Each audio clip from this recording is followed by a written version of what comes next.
ഒരു കൊച്ചു ദൂത് നിങ്ങളുമായി പങ്കുവെക്കുവാൻ കർത്താവിൽ ശരണപ്പെടുന്നു. ആമേൻ, സ്തോത്രം. വേഗത്തിൽ നമ്മുടെ വേദപുസ്തകം നമുക്ക് തുറക്കാം. ലൂക്കോസ് എഴുതിയ സുവിശേഷം 2-ാമത്തെ അധ്യായം അതിൻ്റെ 25 മുതൽ ഏകദേശം 32 വാക്യം വരെയാണ് നമുക്ക് വായിക്കേണ്ടത്. എല്ലാം വായിക്കാൻ സമയമില്ലാത്തത് കൊണ്ട് ഞാൻ തന്നെ ചില കാര്യങ്ങൾ ഓടിച്ച് പറയാം. നിങ്ങൾ ഡിസ്പ്ലേയിലിട്ട ആ വചനം നിങ്ങൾ ശ്രദ്ധിക്കുക. ബൈബിൾ തുറന്നിട്ടുള്ളവർ വേദപുസ്തകത്തിലും ആ കാര്യം നോക്കുക. ഞാൻ വായിച്ചോളാം ദൈവാസനെ. ആമേൻ. ലൂക്കോസിൻ്റെ സുവിശേഷം 2-ാം അധ്യായം 25 മുതൽ 32 വരെയുള്ള വാക്യമാണ് നിങ്ങൾ ശ്രദ്ധിക്കുവാൻ പരിശുദ്ധാത്മാവിൽ ഞാൻ ആഹ്വാനം ചെയ്യുന്നത്. നമുക്ക് എല്ലാവർക്കും സുപരിചിതമായ ഒരു വേദവാക്യമാണ് ഈ അധ്യായം എന്ന് ആത്മാവിൽ ഞാൻ ഓർപ്പിക്കുന്നു. ഒന്നുകൂടി പറയാം. ലൂക്കോസിൻ്റെ സുവിശേഷം 1-ാമത്തെ അധ്യായം യേശുക്രിസ്തുവിൻ്റെ ജനനത്തെക്കുറിച്ചുള്ള ഒരു അധ്യായമാണ്. പരിശുദ്ധാത്മാവ് കർത്താവിന് വഴികാട്ടുവാൻ ഒരു യോഹന്നാനെ ദൈവം ഒരുക്കുന്നു. ഞാൻ ഇന്ന് പറയാറുണ്ട്, പരിശുദ്ധാത്മ നിയോഗത്താൽ അല്ലെങ്കിൽ പരിശുദ്ധാത്മാവിനാൽ ഗർഭം ധരിച്ച് ഭൂജാതനായ യേശുവിന് വഴികാട്ടുവാൻ ആത്മനിറവുള്ള യോഹന്നാനെ ദൈവം പുറത്തു കൊണ്ടുവന്നു. ഒന്നുകൂടി പറയാം. പരിശുദ്ധാത്മ ശക്തിയാൽ പരിശുദ്ധാത്മ നിയോഗത്താൽ ജനിച്ച യേശുവിനെ വഴികാട്ടുവാൻ പരിശുദ്ധാത്മ പൂർണ്ണതയുള്ള നിയോഗമുള്ള യോഹന്നാനെയാണ് ദൈവം വെളിയിൽ കൊണ്ടുവന്നത്.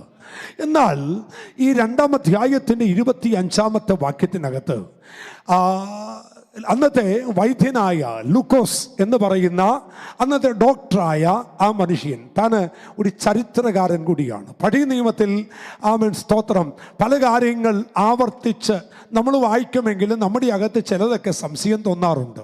എന്നാൽ പുതിയ നിയമത്തിൽ 4 സുവിശേഷങ്ങളിൽ മറ്റ് 3 സുവിശേഷങ്ങളിൽ കാണുന്ന ചില കാര്യങ്ങൾ തറയായിട്ടും ഉറപ്പായിട്ടും നമുക്ക് പഠിക്കാനും വായിക്കാനും കഴിയുന്നത് ലൂക്കോസിൻ്റെ സുവിശേഷമാണ്. കാരണം ലൂക്കോസ് അന്നത്തെ ഒരു വൈദ്യനായിരുന്നു, ഒരു ഡോക്ടറായിരുന്നു.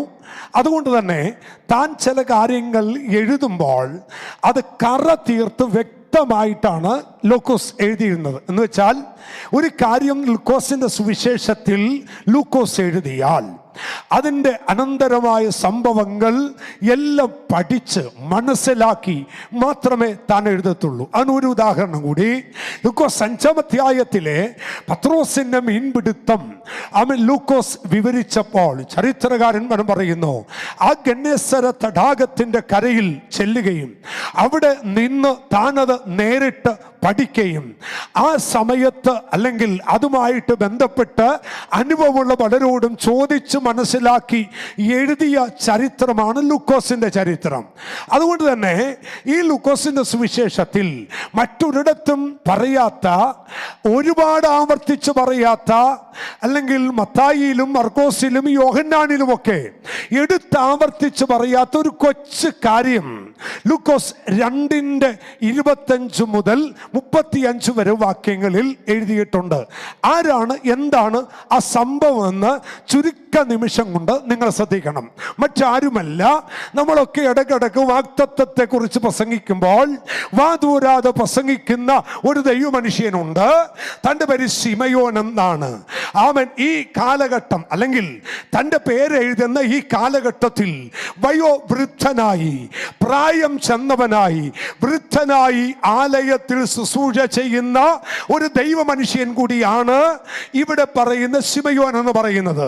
ശിമയോൻ എന്ന പേരുള്ള ഒരുപാട് പേര് അന്ന് ജീവിച്ചിരുന്നു. വേദപുസ്തകത്തിലും ശിമയോൻ എന്ന പേരുള്ള ഒരുപാട് പേരുണ്ട്. എന്നാൽ ഒരുപാട് ശിമയോനേക്കാൾ വ്യത്യസ്തനായിരുന്നു ഇവിടെ വായിച്ച ശിമയോൻ. ഒന്ന് സ്തോത്രം ചെയ്യാൻ പറ്റുമോ? ഇന്ന് പകൽ ഒരു ദൂത ദൈവസഭയോട് ദൈവാത്മാവ് ഞാൻ പറയുന്നു, അവൻ നിന്റെ പേരുള്ള ഒരുപാട് പേര് നിങ്ങൾ ജനിച്ചെടുത്ത് കണ്ടേക്കാം, നിങ്ങൾ പാർക്കുന്നിടത്ത് കണ്ടേക്കാം, നിങ്ങൾ ജോലി ചെയ്യുന്നിടത്ത് കണ്ടേക്കാം. എന്നാൽ ആത്മാവ് ഇന്ന് നിങ്ങളോട് ചലഞ്ചായിട്ട് ചോദിക്കുന്നു, അവരെ അവരേക്കാൾ വ്യത്യസ്തനായിട്ട് ഇന്നൊരു പ്രഭാതത്തിൽ ജീവിതം നയിപ്പാൻ ആഗ്രഹമുള്ള എത്ര ദൈവമക്കൾ ഇന്ന് ഇതിനകത്തുണ്ട്. അവർ കരമടിച്ച് ദൈവത്തിന് നന്ദി പറ. എന്റെ പേരുള്ള പേരുള്ള ഒരുപാട് പേര് കണ്ടേക്കാം, ഞാൻ പാർക്കുന്ന ഇടത്ത് കണ്ടേക്കാം, ഞാൻ ജോലി ചെയ്യുന്നിടത്ത് കണ്ടേക്കാം. എന്നാൽ അവരേക്കാൾ വ്യത്യസ്തമായി ഒരു ജീവിതം കാഴ്ചവെക്കാൻ എന്നെ തന്നെ ഏൽപ്പിക്കുന്നു എന്ന് ദൃഢനിശ്ചയമുള്ള ദൈവമക്കൾ എത്ര പേരുണ്ട്? അവർ കരമുയർത്തി ദൈവത്തിന് സ്തോത്രം ചെയ്യുക. എന്താണ് ഈ ശിമയോന്റെ ചരിത്രമെന്ന് നിങ്ങൾ ശ്രദ്ധിക്കണോ? ഈ മനുഷ്യൻ എവിടത്തുകാരനാണ്? ശിമയോന്റെ ഒരു 2-3 കാര്യങ്ങൾ ഞാൻ നിങ്ങളോട് പറയും, നിങ്ങൾ ശ്രദ്ധിച്ചേക്കണം, എന്നോടൊപ്പം വരണം, സമയം പോകില്ലോ.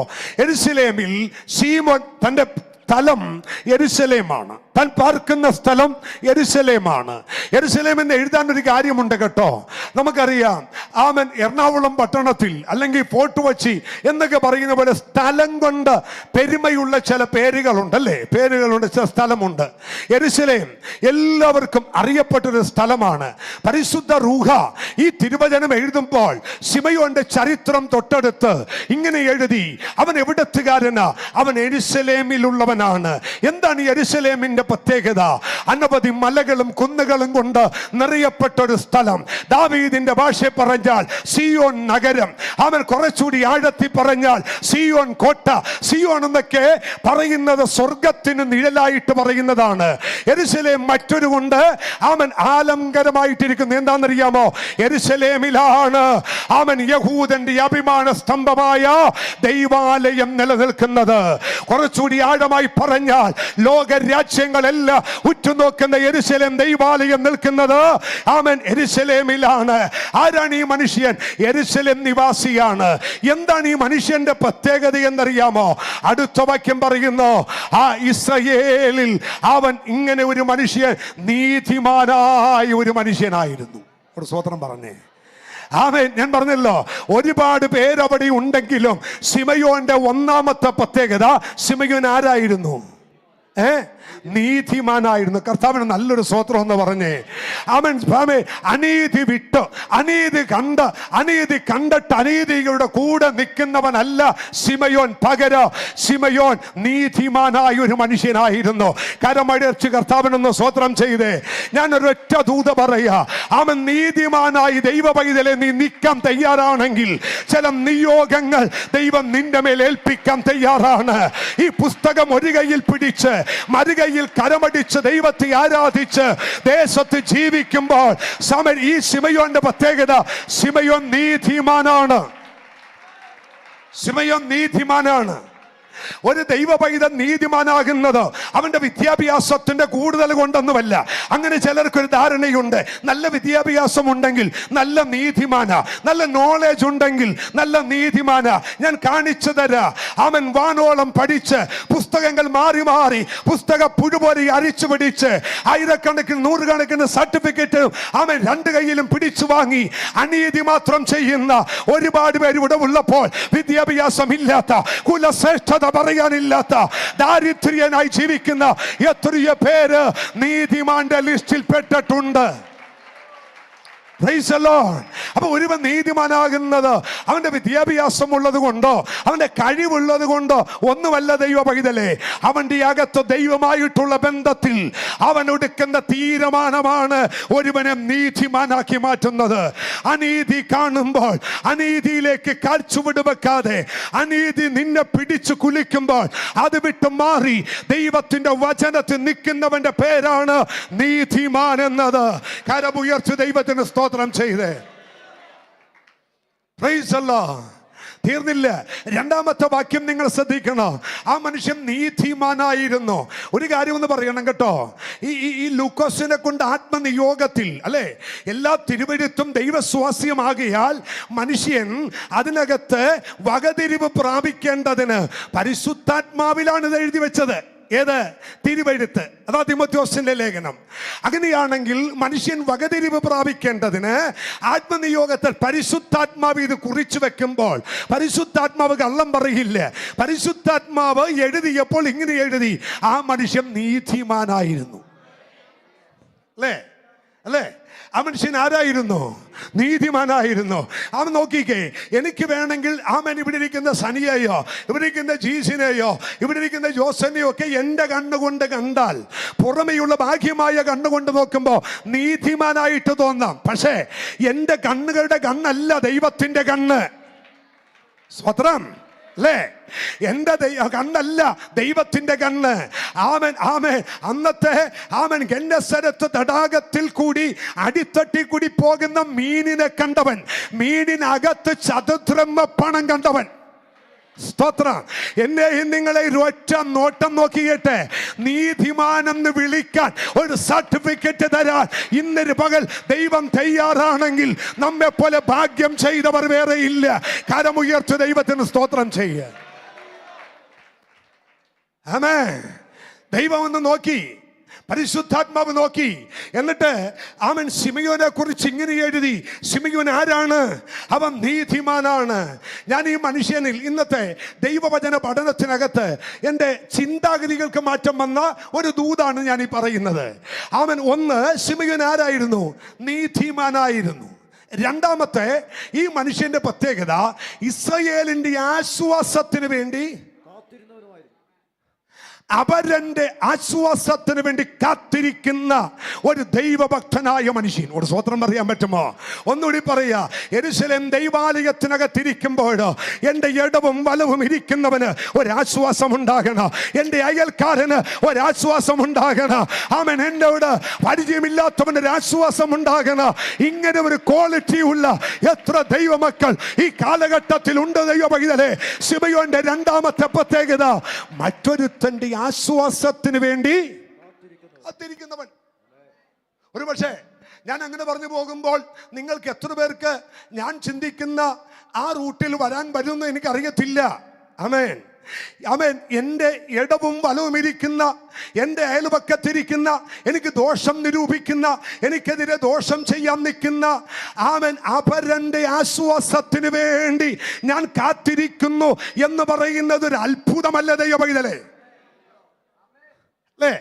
അതിരാവിലെ എഴുന്നേറ്റ് 10 സ്തോത്രം ചെയ്ത് അവൻ ദൈവമേ നല്ല ഉറക്കം തന്നതിന് നന്ദി, ദൈവമേ നല്ല കുടുംബം തന്നതിന് നന്ദി എന്ന് പറയുന്ന കൂട്ടത്തിൽ, ദൈവമേ ഇന്ന് പ്രഭാതത്തിൽ ഓഫീസിൽ ചെല്ലുമ്പോൾ എനിക്കെതിരെ പാര വെക്കുന്നവനെ ഒന്നങ്ങ് തൊട്ടേക്കണേ കർത്താവേ, എൻ്റെ അയൽവക്കക്കാരനെ ദൈവം അങ്ങ് തൊട്ടേക്കണേ എന്നല്ല ശിമയോന്റെ പ്രാർത്ഥന. ശിമയോൻ മുട്ടുമടക്കുന്നത് തനിക്ക് വേണ്ടി പ്രാർത്ഥിക്കാനല്ല, അടുത്ത് കിടക്കുന്നവൻ ആശ്വാസത്തിന് വേണ്ടി.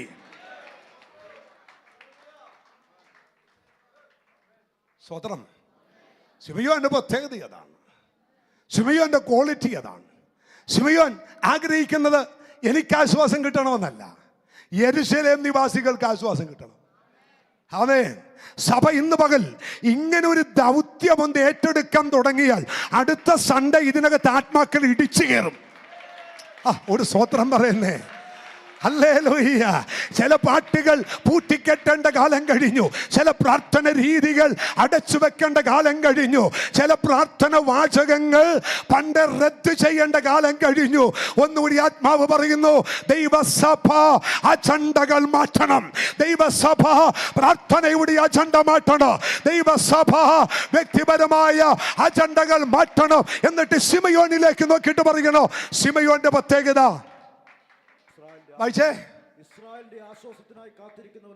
അവന്റെ കാത്തിരിപ്പ് എന്തിനു വേണ്ടിയാ?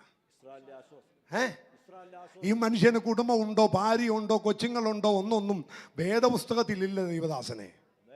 തനിക്ക് ഭാര്യയുണ്ടോ, മക്കളുണ്ടോ, കുടുംബമുണ്ടോ, ഒന്നും വേദപുസ്തകത്തിൽ ശിമയോനെ കുറിച്ച് അങ്ങനെ ഒരു പഠനമൊന്നും ഇല്ല. ഞാൻ നോക്കിയിട്ട് കണ്ടുമില്ല. എന്തായാലും ഒരു കാര്യം എനിക്ക് ഉറപ്പായി, ഈ പുള്ളിക്കാരൻ മറ്റൊരു രീതിയിൽ ആശ്വാസത്തിന് വേണ്ടിയല്ല പ്രാർത്ഥിച്ചത്. ആലയത്തിനകത്തിരുന്ന് മറ്റുള്ളവൻ്റെ ആശ്വാസത്തിന് വേണ്ടി പ്രാർത്ഥിച്ചു. ഒരു സ്തോത്രം പറയാൻ പറ്റുമോ? ലോകത്തിൽ ഒരേ ഒരു സ്ഥലത്ത് മാത്രം നടക്കുന്ന ഒരു പ്രതിഭാസം ഞാൻ പറയാം. എന്നാന്നറിയോ? അത് ആലയത്തിനകത്താണ്. നാം നമുക്ക് വേണ്ടി പ്രാർത്ഥിക്കാതെ മറ്റുള്ളവർക്ക് വേണ്ടി പ്രാർത്ഥിക്കുമ്പോൾ നമുക്ക് വിടുതൽ തരുന്ന ഒരിടമുണ്ടെങ്കിൽ അത് ആലയമാണ്. സ്വതന്ത്രം സ്വതന്ത്രം സ്വതന്ത്ര ദൂത് മനസ്സിലായില്ലല്ലേ? നാം ഇവിടെ ഇരുന്ന് ദൈവദാസന്മാർ കയറി പറയും നമുക്ക് ഇന്ന ആൾക്ക് വേണ്ടി പ്രാർത്ഥിക്കാം എന്ന് പറയുമ്പോൾ നിങ്ങൾ ആ വ്യക്തിക്ക് വേണ്ടി പ്രാർത്ഥിക്കുന്ന നിമിഷം നിങ്ങൾ പോലും അറിയാതെ നിങ്ങളുടെ ജീവിതത്തിൽ ഒരു വിടുതൽ സംഭവിക്കുകയാണ്. ഏതോ രോഗിക്ക് വേണ്ടി നിങ്ങൾ പ്രാർത്ഥിച്ചു, ആരൊക്കെ വേണ്ടി നിങ്ങൾ കരഞ്ഞു. അവിടെ ചെയ്യുമ്പോൾ ദൈവം ചെയ്യുന്നത് ആ വ്യക്തികൾക്ക് മാത്രമല്ല, നമുക്കും ദൈവം വിടുതൽ തരികയാണ്.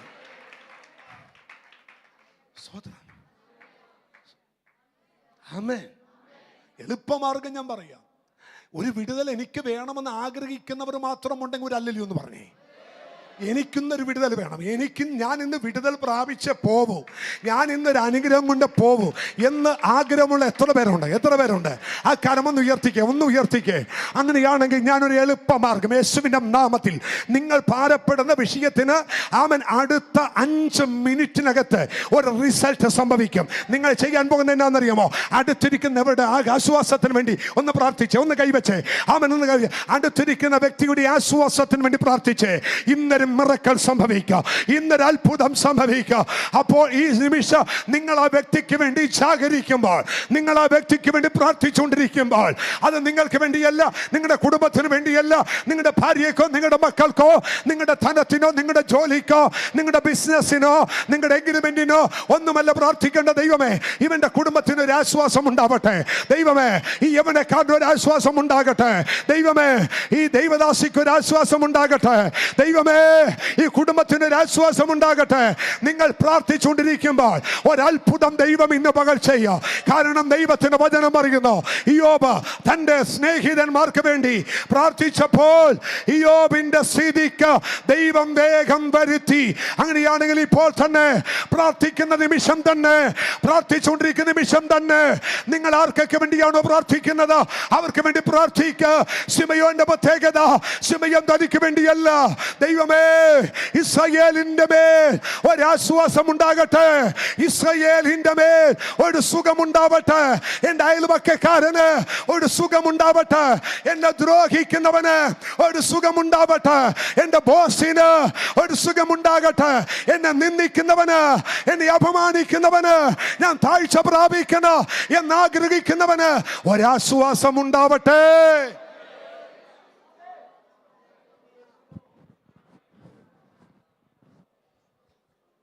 Praise Allah. Praise Allah. Praise Allah.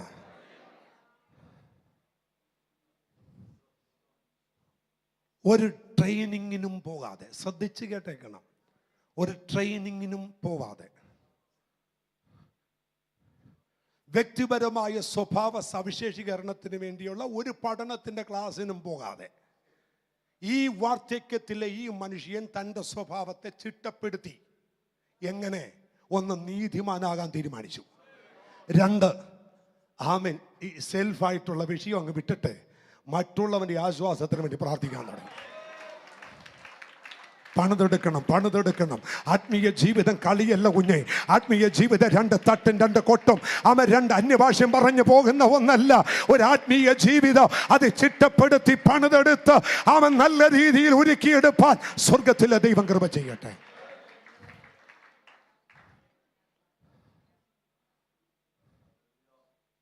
ഒന്ന് ശ്രദ്ധിച്ചേ, വ്യത്യസ്തനാകാൻ പറ്റുമോ? ശിമയോനെ പോലെ ഞാൻ പറഞ്ഞല്ലോ, ഒരു ചെറിയ ക്യാരക്ടറാണ്.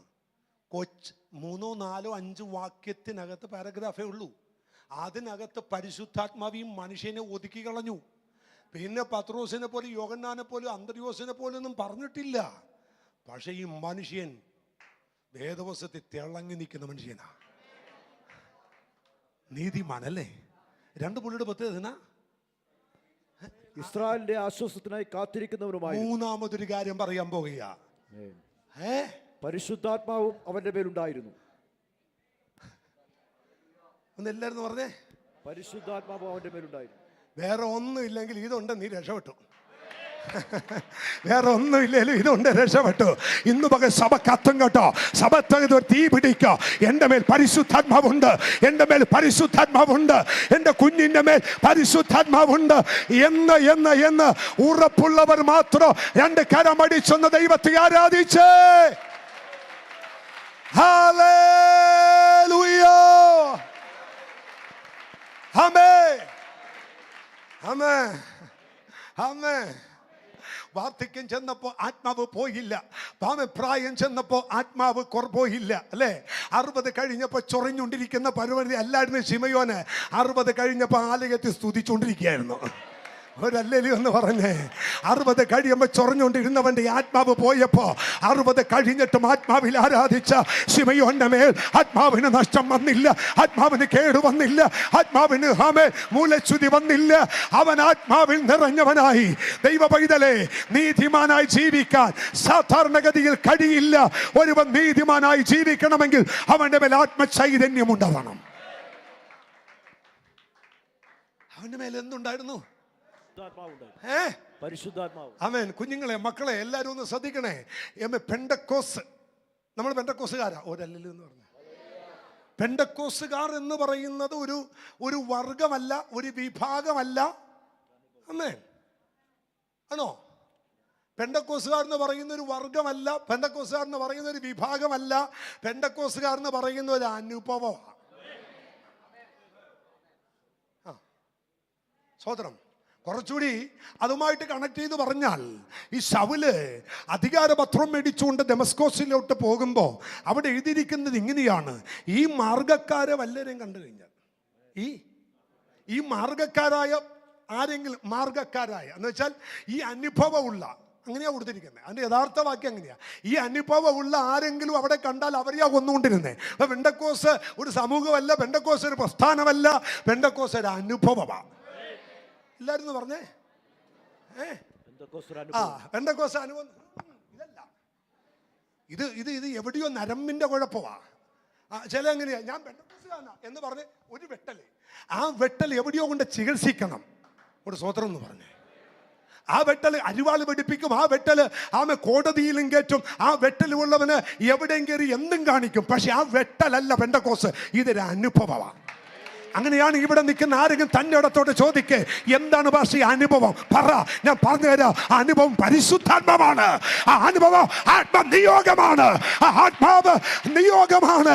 പരിശുദ്ധാത്മാവിന്റെ അഭിഷേകമാണ്, പരിശുദ്ധാത്മാവിന്റെ ശക്തിയാണ്. ഈ അനുഭവം പ്രാപിച്ചവരാ പെന്തക്കോസുകാർ. ആത്മാവില്ലാത്തവൻ പെന്തക്കോസുകാരനല്ല.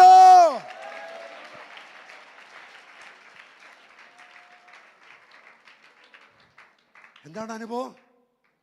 കുഞ്ഞുങ്ങളെ പറ, പെന്തക്കോസിന്റെ അനുഭവം എന്നാ? പരിശുദ്ധാത്മാവ്. വചനം വേണമല്ലോ. അനുഗ്രഹിക്കപ്പെട്ട സാക്ഷ്യം കേട്ടതിൻ്റെ കൂടെ ഈ വചനം കൂടി കേട്ടിട്ട് വേഗം പോവാം. കല്യാണം കഴിക്കാനേ കുഞ്ഞുങ്ങളൊക്കെ കേൾക്കണം. എന്തായാലും ഇവരൊക്കെ കല്യാണം കഴിക്കണമല്ലോ. കല്യാണം കഴിക്കാത്ത മക്കളൊക്കെ കേട്ടോ.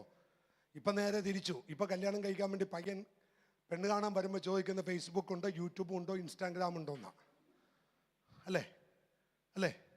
പക്ഷേ അഭിഷേകവും കൃപയും വിശുദ്ധിയോടെ ജീവിച്ച അപ്പച്ചന്മാരുണ്ടായ ഒരു കാലഘട്ടത്തിൽ പെന്തക്കോസിലെ പെണ്ണിനെ കെട്ടാൻ വരുമ്പോൾ ആദ്യം പേര് ചോദിക്കും, 2 സ്നാനപ്പെട്ടൊന്നിരിക്കും, 3 ചോദിക്കും അഭിഷേകം പ്രാപിച്ചൊന്നിരിക്കും. അത് ചോദിക്കുമ്പോൾ ഇങ്ങനെ റാടിച്ചോണ്ട് ഇന്ന അപ്പച്ചൻ പറയും, എഴുന്നേക്കട, ഇത് ഗുണമില്ലാത്ത സാധനമാണെന്ന് പറയും.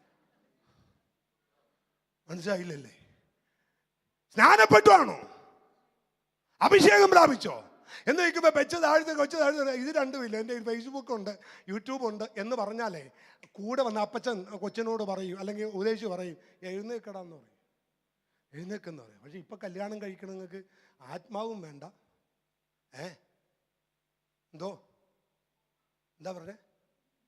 എന്തോ പറഞ്ഞില്ലാരും? ആത്മാവും വേണ്ട, പ്രാപിക്കണമെന്ന് താല്പര്യവുമില്ല, അതിനോട്ട് ആരും പ്രേരിപ്പിക്കുന്നുമില്ല, അങ്ങനെ വേണമെന്നുള്ള പഠിപ്പിക്കലുമില്ല. പക്ഷേ ഇനി എന്നെ ഒന്ന് കെട്ടിച്ചാൽ, നിങ്ങൾക്ക് തോന്നിയ പാർശ്വ ഇനി ഒന്ന് കെട്ടിക്കണമെന്ന് വെച്ചാൽ ഞാൻ കാണിച്ചു തരാം. സിന്ധു ലൈവിലിരുന്ന് കേൾക്കുന്നുണ്ട്. 25ാമത്തെ വെഡിങ് ആനിവേഴ്സറിക്ക് ഇത് വേണമെന്നാ ചിന്ത. ചോദിച്ചാൽ ഞാൻ കല്യാണം കഴിക്കാൻ പോയപ്പോൾ ചോദിച്ചില്ല.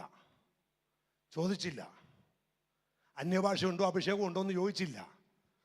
ചോദിക്കാൻ എന്താന്ന് നിങ്ങൾ ചോദിച്ച കാര്യം പറയാം. എൻ്റെ ആശാൻ്റെ മോളായിരുന്നു.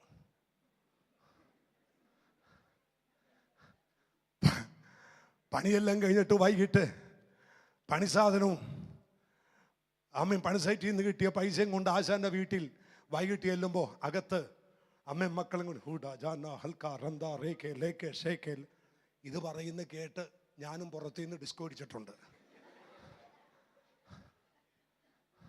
ഒരു ദിവസം ഇങ്ങനെ ഡാൻസ് കളിച്ചോണ്ടിരിക്കുമ്പോൾ അമ്മച്ചി കഥകം തുറന്നു വന്നു, അവിടെ നിന്നതാ. പിന്നെ കുറെ നാൾ കളിക്കേണ്ടി വന്നില്ല, ഊട്ടത്തിൽ കയറി കളിച്ചു. ഒരു സ്വോത്രം എന്ന് പറഞ്ഞേ അത്രയും പറഞ്ഞെങ്കിൽ ഞാൻ ആ വിഷയം അങ്ങ് വിടുകയാ. അതുകൊണ്ട് ചോദിക്കേണ്ടി വന്നില്ല, കൊച്ചൻ നിന്റെ മേലെ അഭിഷേകം കൊണ്ടൊന്ന് ചോദിക്കേണ്ടി വന്നില്ല. ആമേൻ ആമേൻ ആമേൻ. അവിടെ ശിക്ഷ്യപ്പെട്ട് അന്ന് ചെന്ന് 2 സവാള വിജയം ഒരു ഉണ്ടമ്പരി മേടിച്ചുകൊണ്ട് പോയി ശിക്ഷ്യപ്പെട്ടെ.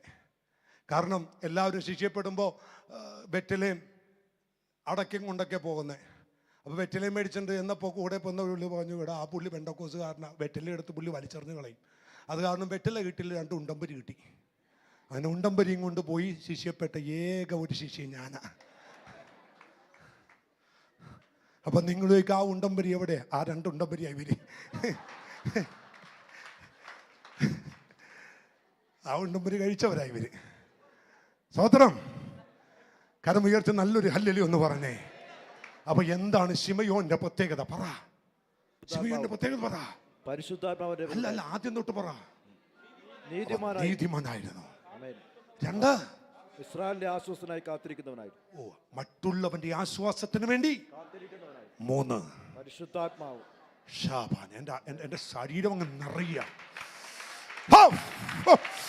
ഒരു ഭയങ്കര അഭിഷേകം ഇന്ന് പകൽ വ്യാപരിക്കുക. ഒരു ഭയങ്കര ദൈവശക്തി ലഭിച്ചോ? ഒരു ഭയങ്കര ദൈവ സാന്നിധ്യം ഈ പകൽ ചലിക്കുക. പരിശുദ്ധാത്മാവ് നിന്റെ മേലുണ്ട്. പരിശുദ്ധാത്മാവ് നിന്റെ മേലുണ്ട്. ഈ കുഞ്ഞുങ്ങളുടെ മേൽ പരിശുദ്ധാത്മാവുണ്ട്. ഈ മക്കളുടെ മേൽ പരിശുദ്ധാത്മാവുണ്ട്. ഈ കുഞ്ഞുങ്ങളുടെ മേൽ പരിശുദ്ധാത്മാവുണ്ട്. ഈ കുഞ്ഞുങ്ങൾ നിറയട്ടെ, കുഞ്ഞുങ്ങൾ നിറയട്ടെ, ഈ മക്കൾ നിറയട്ടെ, ഈ കുഞ്ഞുങ്ങൾ നിറയട്ടെ, ഈ മക്കൾ നിറയട്ടെ. അഭിഷിക്തന്മാരെ പ്രാർത്ഥിക്ക്, ദൈവദാസന്മാരെ പ്രാർത്ഥിക്ക്. അവന്റെ മേൽ അഭിഷേകമുണ്ട്, അവന്റെ മേൽ ആത്മനിറവുണ്ട്. അവന്റെ മേൽ ആത്മാവുണ്ട്, അവന്റെ മേൽ ആത്മനിയോഗമുണ്ട്, അവന്റെ മേൽ ആത്മനിയോഗമുണ്ട്, അവന്റെ മേൽ പരിശുദ്ധാത്മാവുണ്ട്. ആമേൻ. ഇവനെയാ ദൈവം ഉപയോഗിച്ചത്, അവനെയാ ദൈവ അഭിഷേകം ചെയ്തത്, അവനെ കുറിച്ച് ദൈവത്തിന്റെ വചനം പറയുന്നത്. ആമേൻ. ഇവനായിരുന്നു ഇസ്രായേൽ യേശുവിനെ കയ്യിലെടുത്ത് വാഴ്ത്തിയ, അവൻ സ്തുതിച്ച ശിമയോൻ. അവന്റെ പ്രത്യേകത, അവന്റെ മേൽ ആത്മാവുണ്ട്.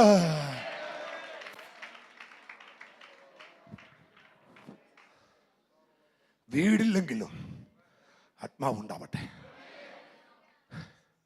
വിലപിടിപ്പുള്ള വാഹനമില്ലെങ്കിലും ആത്മാവുണ്ടാവട്ടെ.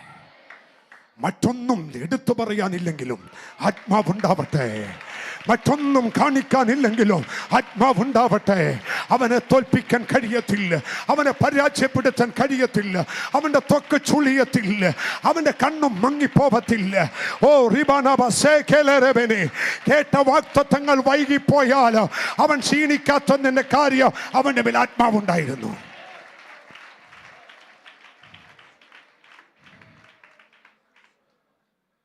എന്ന് ഒരു ദിവസം കേട്ടു, നീ ഇസ്രായേലിന്റെ രക്ഷകനെ നീ കാണും. കാണുമെന്നുള്ള വാഗ്ദത്തം കേട്ടിട്ട് കാലം കുറയായി. ഇപ്പോഴും ക്ഷീണിക്കാത്ത കാര്യം ആത്മാവ് അവന്റെ മേലുണ്ട്. വാഗ്ദത്തം താമസിച്ചാലും ക്ഷീണിക്കാത്ത ഒരുവന്റെ പേര് പറ. ആത്മാവുള്ളവൻ ക്ഷീണിക്കില്ല. വാഗ്ദത്തം വൈകിയാലും അവന്റെ ഹൃദയം ക്ഷീണിക്കില്ല. കാരണം അവന്റെ മേൽ ആത്മാവുണ്ട്.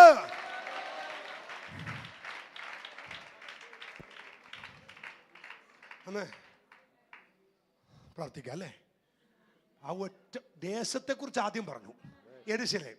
എന്നിട്ട് ശിമയോനെ കുറിച്ച് പറഞ്ഞു.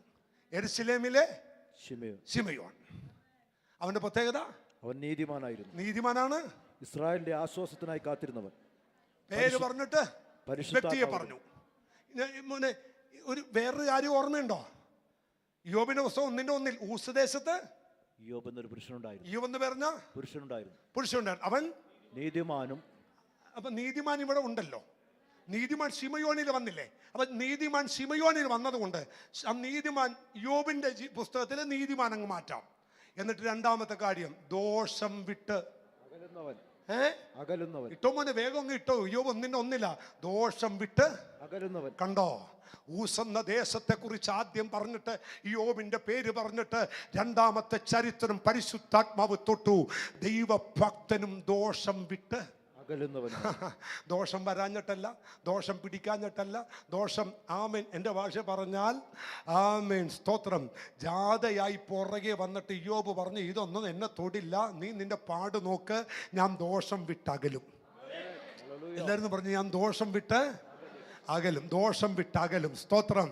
അവനൊരു കാര്യം തീരുമാനിച്ചു. ആമേൻ. ശിമയോൻ ഒരു കാര്യം തീരുമാനിച്ചു, നീതിമാനായി ജീവിക്കാൻ. എന്നാൽ ഊസ് ദേശത്തുള്ള ഭക്തനായ യോബ് തീരുമാനിച്ചു, ഞാൻ ദോഷം വിട്ടകലും. ഒരു അല്ലലി ഒന്ന് പറഞ്ഞേ. അടുത്തിരിക്കുന്ന അവിടെ മുഖത്ത് നോക്കി നല്ലവണ്ണം കണ്ണിലൂട്ട് നോക്കി പറ, ഞാൻ ദോഷം വിട്ടകലും. ദോഷം ഞാൻ വിട്ടകലും. ആമൻ. ദോഷം വിട്ട് അകലും. ഒരു അല്ലലി ഒന്ന് പറഞ്ഞേ. ദോഷം വിട്ട് അകലും. ദോഷം പുറകെ വരും, ദോഷം കൂടെ വരും. നീ എവിടെ പോകുന്നു അവിടെ വരും. ഒരു അല്ലലി ഒന്ന് പറഞ്ഞേ. ആമേൻ. ഒരിക്കലൊരു മനുഷ്യൻ ആമേൻ വീട് സ്ഥലവും വിറ്റ് ആ പുള്ളിക്കാരൻ കട്ടപ്പനക്ക് പോയി. അപ്പൊ ചോദിച്ചപ്പോൾ പറഞ്ഞു, ഒരു ഉദ്ദേശി വന്നിട്ട് പറഞ്ഞു, പാപം നിന്റെ എവിടെ കിടക്കുന്നു? ആ വാതിക്കെ കിടക്കുന്നു. ആ വീടും വിറ്റു, വാതിലും വിറ്റു. വീടും വിറ്റു. പുള്ളി ഇപ്പൊ എവിടെ താമസിക്കുന്നേ?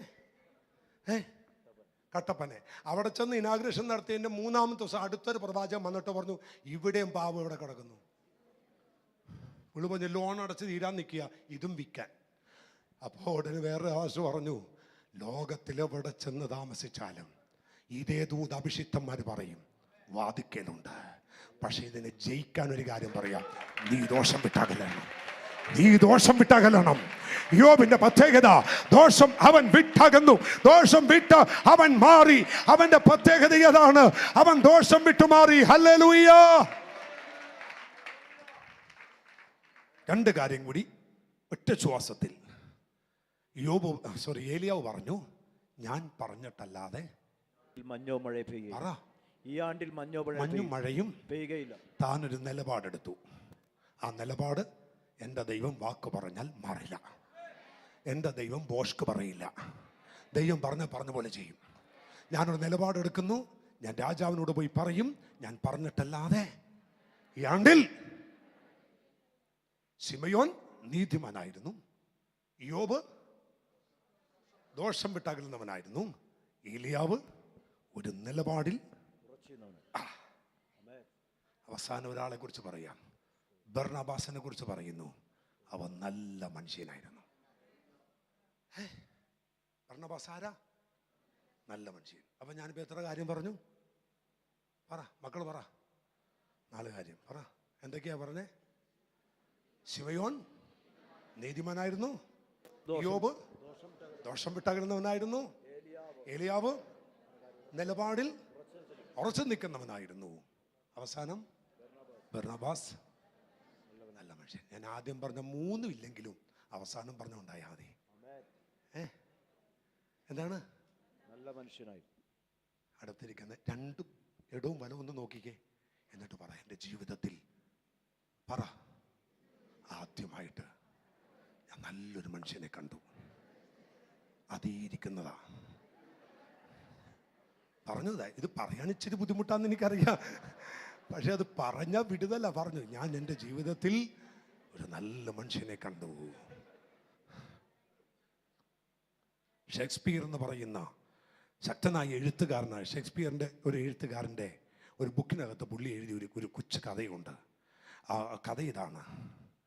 സൂര്യൻ നട്ടുച്ചയ്ക്ക് തലയ്ക്ക് മീതെ ഉദിച്ച് നിൽക്കുമ്പോൾ ഒരു റാന്തൽ വിളക്ക് കത്തിച്ച് ഒരു മനുഷ്യൻ എല്ലാവരും മുഖത്ത് കൊണ്ടുപോയി ഇങ്ങനെ നോക്കി. വായിച്ചിട്ടുണ്ടോ? എല്ലാവരും മുഖത്ത് കൊണ്ട് നോക്കി. തെരുവിലെല്ലാം ഈ വിളക്ക് കത്തിച്ച് നോക്കുന്നു. ഒരിക്കൽ ചോദിച്ചു, താങ്കൾ എന്താ ഈ നോക്കുന്നേ? പുള്ളി പറഞ്ഞു, ഞാൻ ഒരു നല്ല മനുഷ്യനെ നോക്കി തൻ്റെ 60 വർഷം നോക്കി എന്നാ പറയുന്നത്. 60 വർഷം താൻ നോക്കി. ഒടുവിൽ തെരുവിൽ എവിടെയോ വെച്ച് ആ മനുഷ്യനോട് ആരോ യേശുവിനെ കുറിച്ച് പറഞ്ഞു. അവിടെ വെച്ച് താൻ യേശുവിനെ കണ്ടു. അതേ വിളക്ക് ഊതിക്കെടുത്തിയിട്ട് മാറ്റി വെച്ചിട്ട് പറഞ്ഞു, ആ മനുഷ്യനെ ഞാൻ കണ്ടു. അവന്റെ പേരത്ര യേശു. അവന്റെ പേരത്ര യേശു. പൂർണ്ണനായ മനുഷ്യൻ, പവിത്രൻ, നിർമ്മലൻ, പാപികളോട് വേർപെട്ടവൻ. ആമേ. ഇന്ന് പകൽ നമ്മൾ നല്ല മനുഷ്യനാകുക. ദൈവം അനുഗ്രഹിക്കട്ടെ. ഒരു നല്ല ഒരു മരണവീട് ശവമടക്കം നടക്കുക. 2 പെമ്മക്കളും അമ്മയും ഈ ശവമഞ്ചത്തിൽ കിടന്ന് കരഞ്ഞുകൊണ്ടിരിക്കുമ്പോ വന്നവരെല്ലാം ഈ മനുഷ്യനെ കുറിച്ച് അങ്ങ് പ്രസംഗിക്കാൻ തുടങ്ങി. 2 മണിക്കൂർ കഴിഞ്ഞപ്പോൾ അമ്മ ചാടി എഴുന്നേറ്റിട്ട് പറഞ്ഞു, ആ ഫ്രീസറിനെ മൂടി മാറ്റാൻ പറഞ്ഞു. മൂടി മാറ്റ്. ഭാര്യ പറഞ്ഞതല്ലേ, മൂടി മാറ്റി. ശരിക്കും നോക്കി, സൂക്ഷിച്ചു നോക്കി. എന്നിട്ട് മൂടി അടച്ചേക്കാൻ പറഞ്ഞു. എന്നിട്ട് വീണ്ടും അമ്മച്ചി ഇരുന്നു. മക്കൾ ചോദിച്ചു, എന്താ ഈ അമ്മച്ചി ഇങ്ങനെ നോക്കിയേ? അല്ലെ, വന്ന് പ്രസംഗിച്ചവരെല്ലാം പ്രസംഗിച്ചത് വെച്ച് നോക്കിയപ്പോ എൻ്റെ ഭർത്താവ് തന്നെയാണ് ഈ അകത്ത് കിടക്കുന്നതെന്നൊരു സംശയം. അകത്ത് കിടക്കുന്നത് ഭർത്താവ് തന്നെയാണോന്ന് നോക്കിയതാ. പുള്ളി ജീവിച്ച കാലത്തൊന്നും ഒരു സ്വസ്ഥത തന്നിട്ടില്ല. ഇതുപോലൊരു ചതിയൻ ലോകത്തിലായിരുന്നു. വന്നവരെല്ലാം ഈ പുള്ളിയെ ദൈവദൂതനായിട്ടാണ് പ്രസംഗിച്ചത്. അപ്പോൾ ഭാര്യയൊക്കെ ഒരു സംശയം, ഇത് അകത്ത് കിടക്കുന്ന ഇയാൾ തന്നെയാണോ? കണ്ടു പോക്ത എൻ്റെ ആൾ തന്നെ അടച്ചോന്ന് പറഞ്ഞു. നല്ല മനുഷ്യനായിരിക്കണം. കണ്ണുകടയ്ക്കാം, പ്രാർത്ഥിക്കാം.